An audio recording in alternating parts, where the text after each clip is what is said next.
ज' जानानै काउन्सिल मोनथामजों बिसोरो दोनदों मेघालय ओमफ्राय बिसोरो अट'नमास स्टेट लाखांनानै 2 बोसोरनि उनाव बिसोरो फुल फ्लेजेड स्टेटखौ मोनदों आरो थारमाने मेघालयखौ मानो लानांखो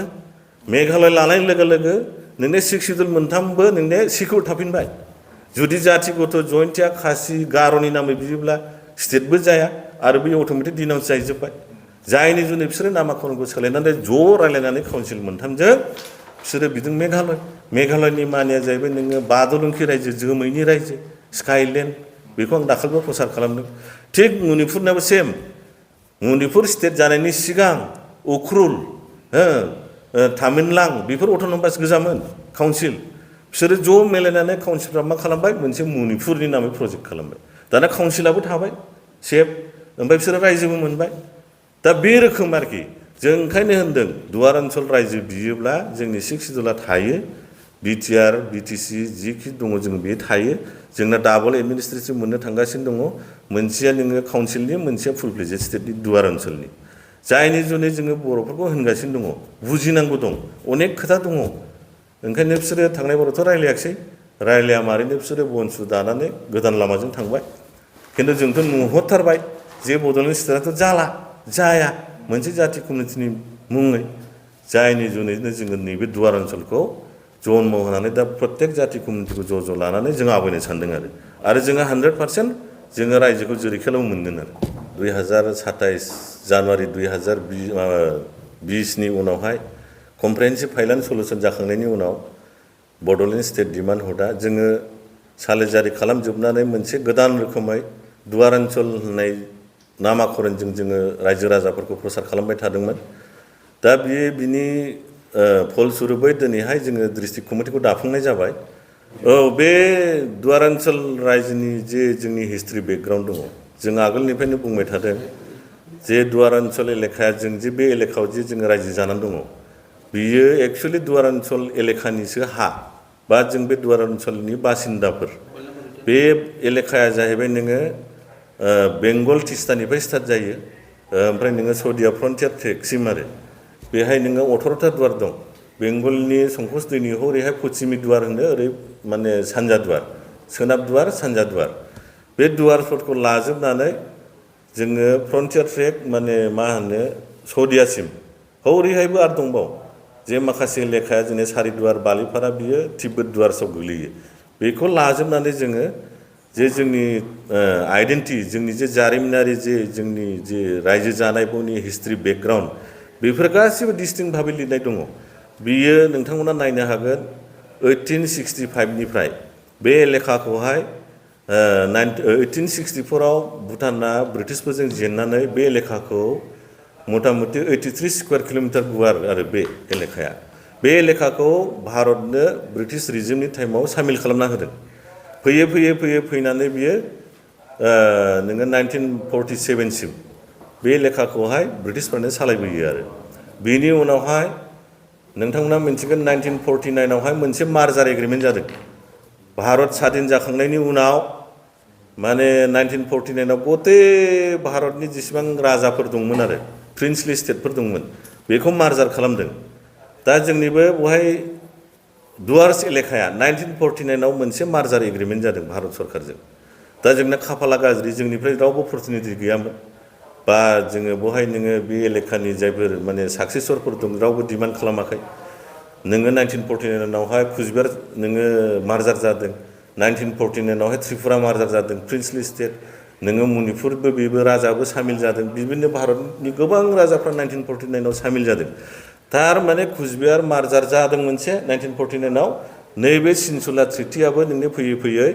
मोनसे टाइमाव 1949 आव मार्जार जादों होमब्ला बे एलेखाया मालाबाबो कुचबिहार बा कामतापुरनि डाइनेस्टिनि सिङाव गैया जोंनिसो नैबे एलेखानि मानसिफ्रा ट्राइबेलफोर थाग्रा बे एलेखानि मानसिफ्रा जोङो प्रतिनिधि जोंनिफ्राय रावबो ओंखारैखाय बे जिनिसखौ भारत सरकार भुटान सरकारजों सामिल खालामलायबाय थाबोदों बियो खनसेल' नङा दिनैनि डेटआवहाय खनब्रै एग्रिमेन्ट जाबाय फार्स्ट एग्रिमेन्ट नोङो ट्रिटि एग्रिमेन्टआ जादों 1865 बिनि उनाव जादों 1910 आव बेखौ होनो पुनाका एग्रिमेन्ट बिनि उनाव जादों 1949 मार्जार बिनि उनाव 2007 आव जादों प्रणब मुखार्जी प्लास भुटान राजा जेगमिक वांचुक दा बे एलेखा जोंनि अरायबो स्वाधीनखा नाथाय बे आसामाव नाहि बेंगलाव नाहि कुचबिहार डाइनेस्टि रावनिबो आन्दाराव गैया नाथाय जोंनि मानसिफ्रासो बे एलेखाखौ बिना लानो रोङाखै आरो जायनि जुनै जोङो बे जारिमिनारि इनक्लुसिभ जे मोनसे सैथोता दङ बे जि लामाजों थांब्ला जोङो निस्सय जोङो जारिमिनारि जोङो मुभमेन्ट खालामनानै जों बे आलादा रायजोखौ गठन खालामनो हागोन आरो बे जायफोर जातीय जोंनि दल संगठन दङ लोगोसे राजनितिकफोर दङ जोंनि जेरेखम बिपिएफ इउपिपिएल बिभिन्न आरो लकेल जि राजनितिकफोर दङ बेफोरो जुदि जोंखौहाय जुदि सहाय खालामोब्ला जोंहा राजनितिक दल खुलिनांगौनि दरखारानो गैया जोङो लास्ट मुभमेन्टसिम नायगोन बिथांमोना मा जोंनि जुनै फेभाराव लायो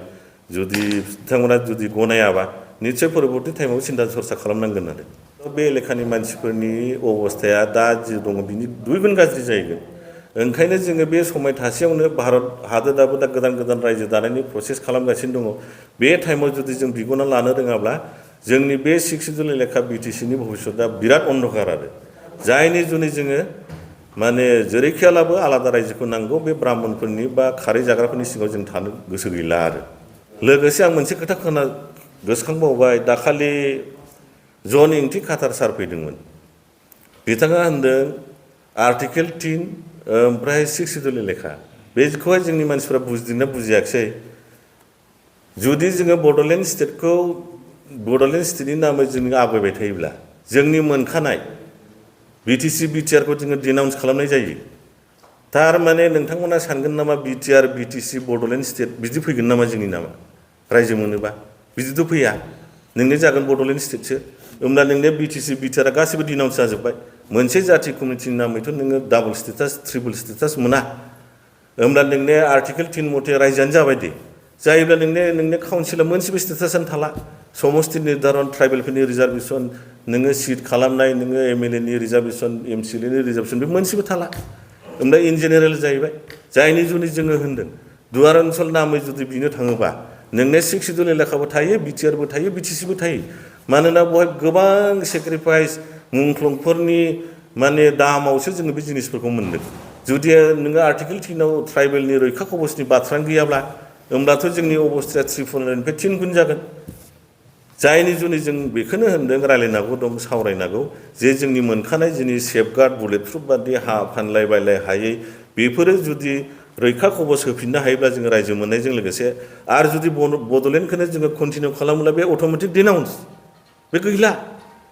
जाथिनि नामैथ' नोङो स्टेट मोना नोङो बै समस्ति रिजार्भेसनफ्राबो थाला बे इन जेनेरेलसो जाहैनोसै नोंसोरा रायजो मोनखाबाय बेखौलाय मा होननांगौ बे अट'मेटिक डिनाउन्स जायनि जुनै जन इंथि खातार सारा होनदों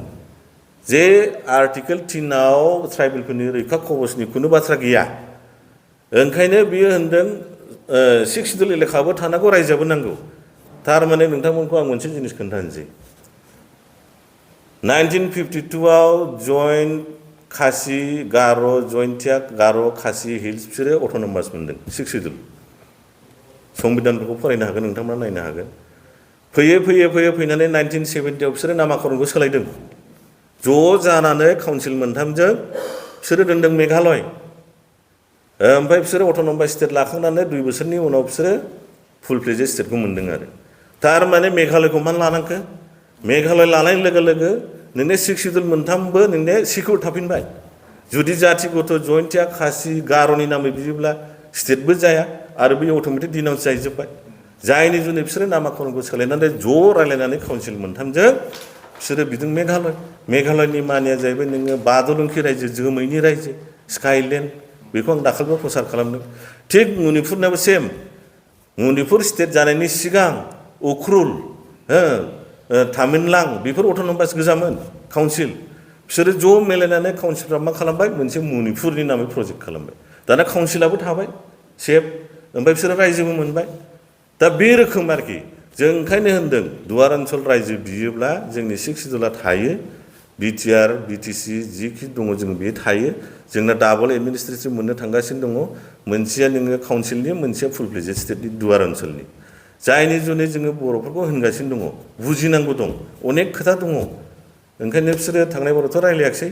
रायलाया मारैनो बिसोरो बनसु दानानै गोदान लामाजों थांबाय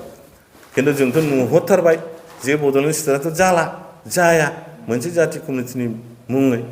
जायनि जुनैनो जोङो नैबे दुवारान्चलखौ जन्म होनानै दा प्रत्येक जाथि कमिटिखौ ज' लानानै जों आवगायनो सानदों आरो जोङो 100% जोङो रायजोखौ जेरै खेलाव मोनगोन आरो